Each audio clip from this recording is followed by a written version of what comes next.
আসসালামু আলাইকুম প্রিয় ভিউয়ার্স, আশা করছি আপনারা সবাই ভালো আছেন। আমিও আল্লাহর রহমতে এবং আপনাদের দয়ায় ভালো আছি আলহামদুলিল্লাহ। আজকে আমি আবারও ইংরেজি ক্লাসে ঈদ পরবর্তীতে আপনাদের স্বাগত জানাচ্ছি। কথা না বাড়িয়ে চলুন আমরা ক্লাসে অ্যাটেন্ড করি। Let's go.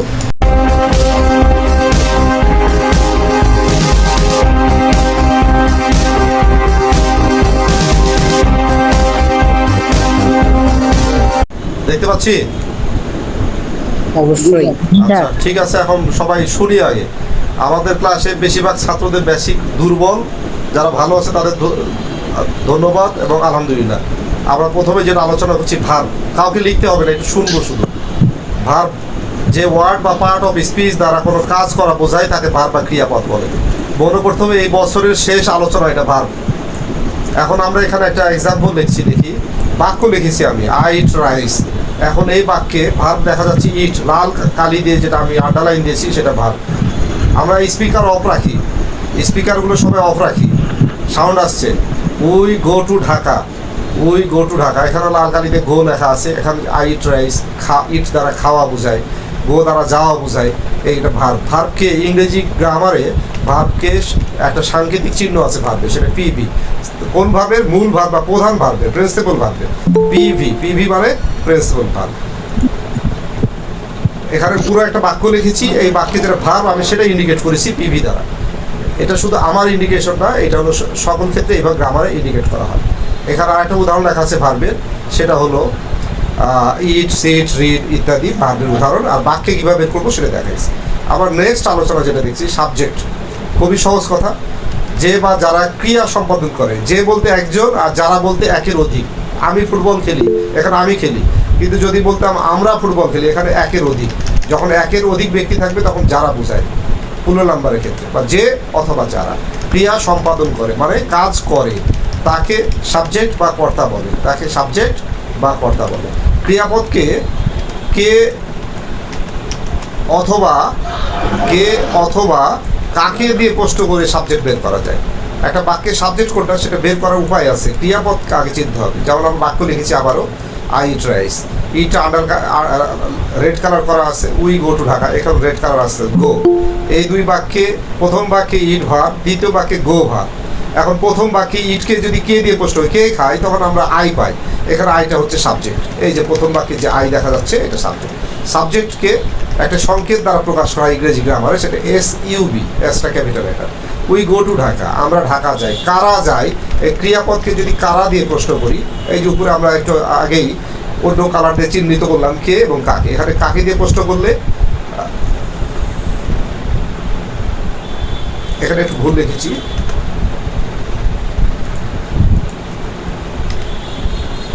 কারা, কে বা কারা দিয়ে প্রশ্ন করলে সাবজেক্ট পাওয়া যায়। প্রথম বাক্যে কে যায়, কে খায়, তখন আই, আমি খাই, আমি ভাত খাই। কে খায়, আমি, আই পাওয়া যায়। দ্বিতীয় বাক্যে আমরা ঢাকা যাই, কারা যায়, আমরা যাই, উই পাই। গোকে যদি কারা দিয়ে প্রশ্ন করি উই পাই, এখানে উই সাবজেক্ট। আমার এবার অবজেক্ট একটু লক্ষ্য করি। কারো প্রশ্ন থাকলে প্রশ্ন করা যাবে, কারো যদি প্রশ্ন থাকে প্রশ্ন করা যাবে, এখনও করা যাবে বা শেষ করার পর আমি ফ্লোর দিব। অবজেক্ট সাবজেক্ট বা কর্তা যাকে আশ্রয় বা অবলম্বন করে ক্রিয়া সম্পাদন করে তাকে অবজেক্ট বা কর্ম বলে। ক্রিয়াপদকে কি বা কাকে দিয়ে প্রশ্ন করে, কি দিয়ে অথবা আমরা এখানে একটা সিঙ্গেল ইনভার্ট করার মধ্যে দেখাচ্ছি, কি অথবা কাকে দিয়ে প্রশ্ন করে অবজেক্ট পাওয়া যায়। কি বা কাকে দিয়ে প্রশ্ন করে। প্রথম বাক্যটা লক্ষ্য করে দেখি আমরা, আই ইট রাইস। এখানে ইট ভার্ব, এটা রেড কালার দেওয়া আছে। দ্বিতীয় বাক্যে we like him, red colour আছে লাইক, এগুলো ভার্ব। ভার্ব চিনতেই হবে আগে। আমি ভাত খাই, খাইকে যদি কি দিয়ে প্রশ্ন করি, কি খাই, তাহলে ভাত পেয়ে যায় রাইস, রাইস অবজেক্ট। অবজেক্টকে একটা সংকেত প্রকাশ করা যায় ওবি দ্বারা। এটা ইংরেজি গ্রামারে এইভাবে সংকেত দ্বারা লেখা হয়। অবজেক্ট কি দিয়ে এই জবাবটা পেলাম। দ্বিতীয় বাক্যে উই লাইক হিম, আমরা তাকে পছন্দ করি। এই বাক্যে যদি কাকে দিয়ে প্রশ্ন করি, কাকে পছন্দ করি, তখন আমি হিম পাবো। এই হিমটা অবজেক্ট, তাই এখানে নিচে হিমের নিচে অবজেক্টটা লেখা আছে ওবি দ্বারা। আমি আর একটা তৃতীয় বাক্য লিখেছি, হি গিভস মি আ বুক। এখানে তৃতীয় বাক্যে আমরা লক্ষ্য করে দেখি, এখানে ভার্ব গিভস, দেয়া, সে আমাকে একটি বই দেয়। গিভস আচ্ছা রেড কালার করা আছে, এটা ভার্ব। যদি এখানে কি দিয়ে প্রশ্ন কি দেয়, তাহলে এখানে এ বুক পাই, এ বুকটা অবজেক্ট। আবার কাকে দিয়ে যদি প্রশ্ন করি কাকে দেয়, তখন এখানে আমি মি পাই। এখানে মিটা অবজেক্ট, অর্থাৎ এই বাক্যে মি এবং এ বুক দুটোই অবজেক্ট, মিও অবজেক্ট এবং এ বুক দুটোই অবজেক্ট এখানে দেওয়া আছে। তাহলে এখানে একটা বাক্যে ডাবল অবজেক্ট থাকতে পারে, একটা সিঙ্গেল করে অবজেক্ট থাকতে পারে। এবার আমরা যেটা দেখবো সেটা হলো এক্সটেনশন, খুবই ইম্পর্টেন্ট বিষয়। আমরা যদি সাবজেক্ট অবজেক্ট ভার্ব চিনতে পারি, বের করতে পারি, তাহলে আমাদের ভয়েস ন্যারেশন যে কোনো গ্রামার ট্রান্সফরমেশন ইজি হয়ে যাবে। এই বছরে কিন্তু এই আইটেমগুলো আমরা 2 বা 3 বার করে ক্লাস করছি, যারা অনলাইনে ক্লাসে ছিল, আজকে লাস্ট। এরপরে এই বছরে আল্লাহ বাঁচালে আর এই ক্লাসগুলো করবো না, এর পরের অংশগুলো আলোচনা করবো। এক্সটেনশন সেন্টেন্স বা বাক্যের অন্তর্গত সাবজেক্ট অবজেক্ট ও ভার্ব ব্যতীত বাকি অংশকে এক্সটেনশন বলে। একটা বাক্যে যে সাবজেক্ট আছে, অবজেক্ট আছে এবং ভার্ব আছে, এই তিনটা ছাড়া আরও অন্য কিছু যদি থাকে সেগুলো এক্সটেনশন। আমি একটু আগে সাবজেক্ট অবজেক্ট ভার্ব চিনলাম, এখন আমি এখানে দেখি এই বাক্যটা একটু লক্ষ্য করে দেখি। আই ইট রাইস ডেইলি, এই বাক্যে ইট রেড কালারটা ভার্ব আমরা জানি, খাওয়া বোঝায় যে শব্দ দ্বারা তার ভাব। দ্বিতীয় বাক্য ওই শ হিম প্লেইং ফুটবল, এখানে শ মানে দেখা, যে পদ দ্বারা কোনো কাজ হবে সেটাই ভাব, তাহলে এটা ভাব। এখন আমি প্রতিদিন ভাত খাই, কে খায় কে দ্বারা পাই আই, তাই আই সাবজেক্ট। একটু আগে আমরা দেখলাম সাবজেক্ট বের করার নিয়ম, কে দিয়ে প্রশ্ন করে পেয়েছিলাম, এই যেখানে দেখি কে দিয়ে প্রশ্ন করলে সাবজেক্ট পাওয়া যায়, তাহলে আমি এক্সটেনশনে এসে বুঝতে পারছি এখানে আই সাবজেক্ট। এবার তারপর আমরা দেখলাম কি দিয়ে প্রশ্ন করে অবজেক্ট পাই, কি খাই, তখন আমি রাইস পেলাম, রাইসটা অবজেক্ট। তাহলে এই বাক্যে আই ইট রাইস, এই তিনটা শব্দ বাদ দিয়ে আরও একটি শব্দ দেখা যাচ্ছে, একটা শব্দ বা একের অধিক শব্দও থাকতে পারে। এই টোটালটাকে এক্সটেনশন বলে, সাবজেক্ট ভার্ব এবং অবজেক্ট, এই তিনটা বাদ দিয়ে অন্য কিছু থাকে। তাহলে একইভাবে আমি পরের বাক্যটা দেখি, ওই শ হিম প্লেইং ফুটবল, এই বাক্যের শ হচ্ছে ভার্ব, ভার্বকে আমি বারবার বলছি মূল ভার্বকে পিভি দ্বারা প্রকাশ করা হয়। আমরা তাকে খেলতে দেখেছিলাম, কারা দেখেছিল, কারা, কারা দিয়ে প্রশ্ন করে সাবজেক্ট পাওয়া যায়, সো উইটা সাবজেক্ট। কাকে দেখেছিলাম, কাকে দিয়ে প্রশ্ন করে অবজেক্ট পাওয়া যায়, তাই হিমটা অবজেক্ট। এখানে অবজেক্ট বের করার পর ফুটবল খেলতে, এই অংশটুকু অতিরিক্ত এখানে, তাই এই অংশটুকু হচ্ছে এখানে এক্সটেনশন। আমরা আরেকটা বাক্য দেখবো, তাহলে আমাদের কাছে মজা লাগবে।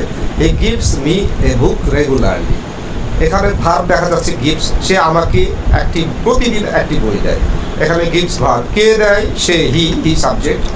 কাকে দেয়, কাকে দিয়ে প্রশ্ন করলে মি পাই, তাই মি অবজেক্ট। কি দেয় এ বুক, কি দিয়ে প্রশ্ন করলে একটি বই পাওয়া যায়, এটা অবজেক্ট।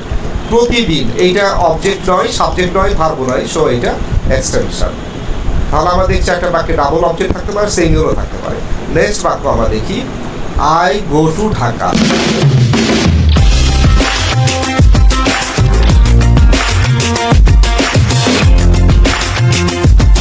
এই বাক্যে দেখছি গো ভার্ব, কে দিয়ে প্রশ্ন করলে আই পায়, আমি ঢাকা যাই, কে দিয়ে প্রশ্ন করলে কে যায়, আমি সাবজেক্ট। এই বাক্যে কি বা কাকে দিয়ে প্রশ্ন করলে কোনো জবাব পাওয়া যায় না, সো এই বাক্যে কোনো অবজেক্ট নাই। কিন্তু টু ঢাকা এটা অতিরিক্ত অংশ, তাই এখানে এটা এক্সটেনশন। আমি আরেকটা বাক্য দেখবো, এখানে আরেকটা লাস্ট বাক্য এক্সটেনশনের, সেটা দেখি।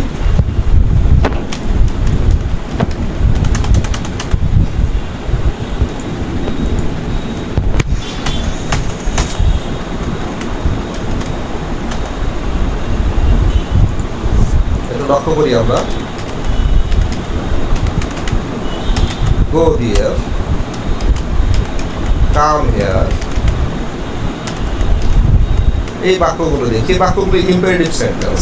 ইম্পারেটিভ সেন্টেন্স মানে আদেশ, উপদেশ, নিষেধ, অনুরোধ করা বোঝায় যে বাক্যটা, ওটাকে ইম্পারেটিভ সেন্টেন্স বা অনুজ্ঞাসূচক বাক্য বলে।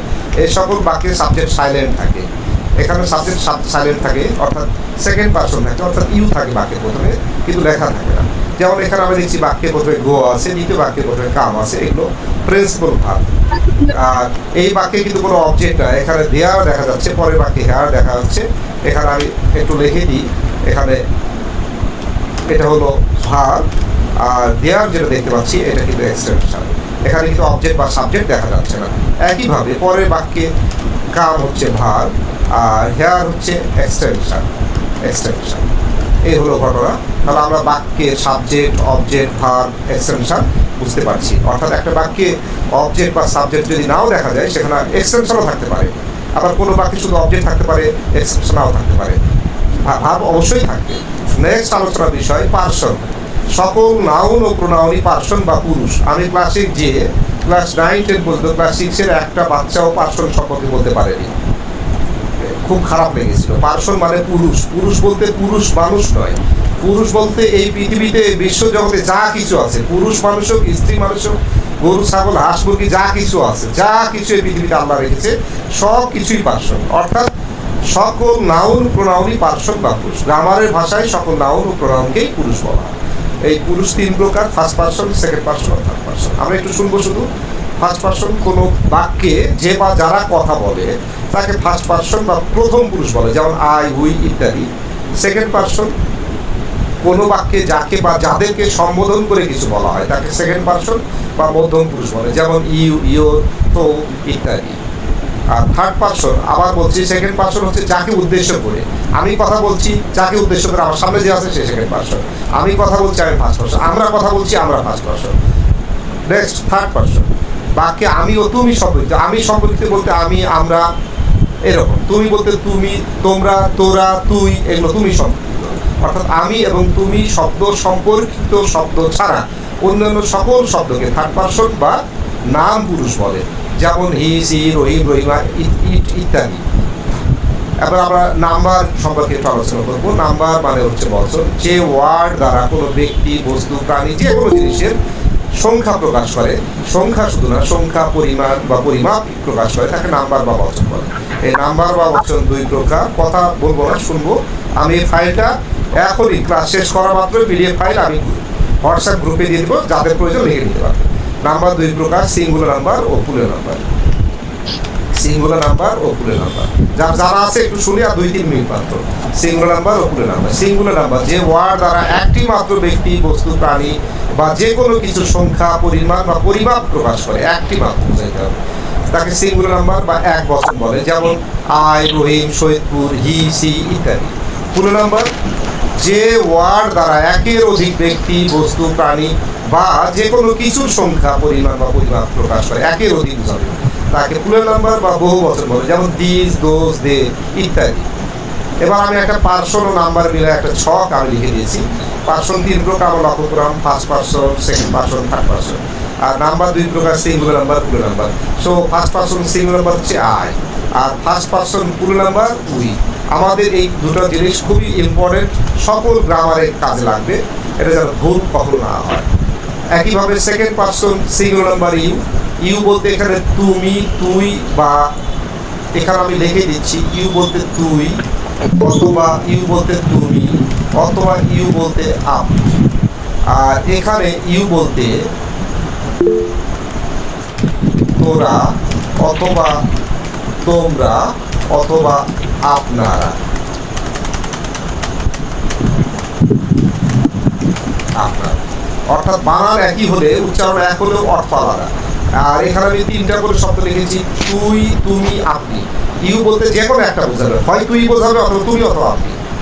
একইভাবে দ্বিতীয় অংশে ইউ বলতে তোরা বোঝাবে, অথবা তোমরা, অথবা আপনারা।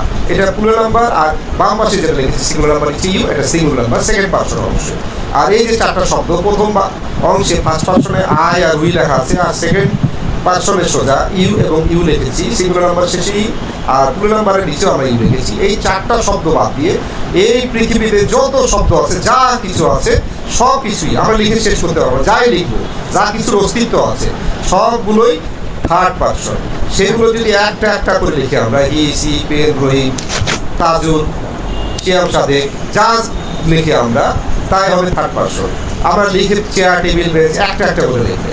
কিন্তু যদি একের অধিক করে লিখি, যেমন ডে, পেন্স, বুকস, এইভাবে আমরা লিখে শেষ করতে পারবো না। সকল সমুদ্রের পানি যদি কালি হয়, সবগুলো আকাশ যদি খাতার পৃষ্ঠা হয়, থার্ড পার্সন লিখে শেষ করা যাবে না। আমরা এত থার্ড পার্সনের নাম কেউই জানি না, আমাদের এত জ্ঞান কারোই নাই।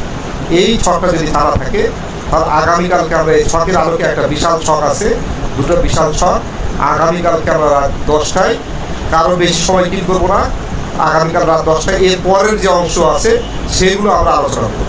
এরপরের অংশ আরেকটা ছক আছে, খুব গুরুত্বপূর্ণ ছক, যেটা ন্যারেশনে খুব কাজে লাগবে। এখন এখানে কারো প্রশ্ন থাকলে প্রশ্ন করা যাবে, কারো যদি প্রশ্ন থাকে, ভার্ব সম্পর্কে কারো প্রশ্ন আছে কিনা। তারপর সাবজেক্ট সম্পর্কে কারো প্রশ্ন থাকলে বলতে হবে। অবজেক্ট সম্পর্কে কারো প্রশ্ন থাকলে জোরে করে আওয়াজ দেওয়া লাগবে। Extension, person. আমি একটু লাস্ট শেষ কথা বলি। প্রত্যেকটা বাক্যের মেইন বৈশিষ্ট্য হলে সেই বাক্যে ভার্ব থাকবে। বাক্যের সাবজেক্টও সাইলেন্ট থাকতে পারে, অবজেক্ট নাও থাকতে পারে, এক্সটেনশন নাও থাকতে পারে, কিন্তু ভার্ব থাকবেই। এই জন্য ভার্বকে বাক্যের প্রাণ বলা হয়। আমরা আগামীকাল এই পার্সনের আরেকটা নতুন ছক আছে, খুব ইম্পর্টেন্ট ছক, এটার সাথে আমরা একটু টেন্সের মধ্যে যাব। সবাইকে আজকে যারা ক্লাস করছে ধন্যবাদ। আগামীকালকে রাত 10টায় ইনশাআল্লাহ ক্লাস হবে। প্রিয় ভিউয়ার্স, সুপ্রিয় শিক্ষার্থী ও সম্মানিত অভিভাবক, যদি ক্লাসটি ভালো লাগে তাহলে ক্লাসটিতে একটা লাইক, একটি পজিটিভ কমেন্ট, ভিডিওটি শেয়ার এবং সেই সাথে আমার চ্যানেলটি সাবস্ক্রাইব করে পাশে থাকবেন।